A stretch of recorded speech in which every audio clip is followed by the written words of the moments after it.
Hey everybody, today we're talking about the Crime Club, which was a radio show that was broadcasted on the Mutual Broadcast System in 1946 to 1947.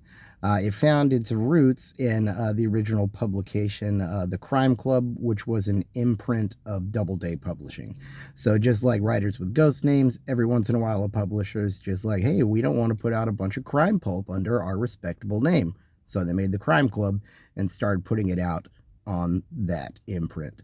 And then later, in 1931, February 9th, 1931, to be exact, they made the Eno Crime Club on CBS, which was the first rendition of this radio series. And of course, it came back later in 1946 as the Crime Club. And the series, the general layout is that it starts with a phone call to the librarian, who is your narrator. And he always answers, yes, the Crime Club. Oh, yes, we have that story. Come on over. And then he takes you in under the reading lamp and he reads you the story. This story is called Dead Man Control.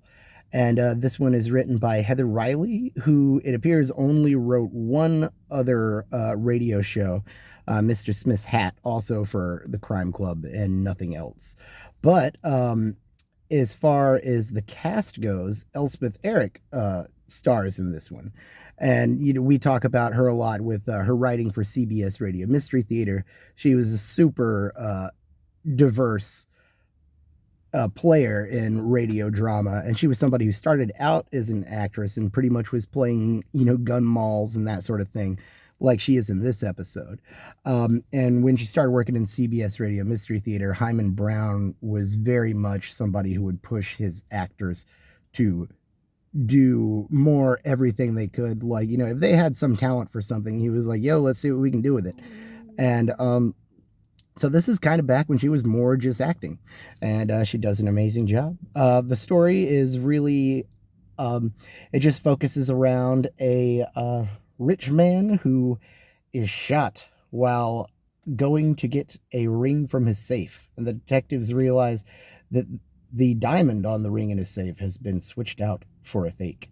So the show revolves around the detective and his partner closing in on the murder suspect, and also simultaneously flipping to show the kind of fringes of society that are involved in this murder, exactly all the players involved and how they're all deceiving each other.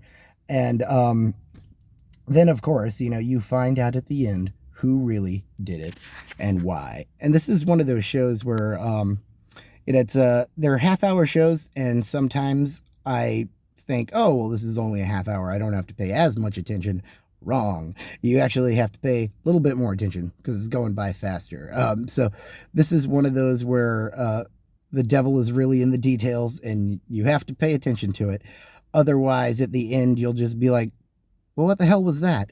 But if you really give it your full attention, these are great episodes. They're definitely more in the style of that Ellery Queen whodunit kind of classic crime thing, but they're amazing. There's something about the narrator. I always loved the librarian.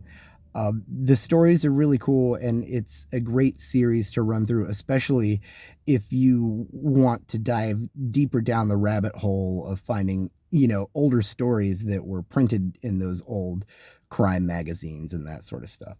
All right, so check it out, The Crime Club.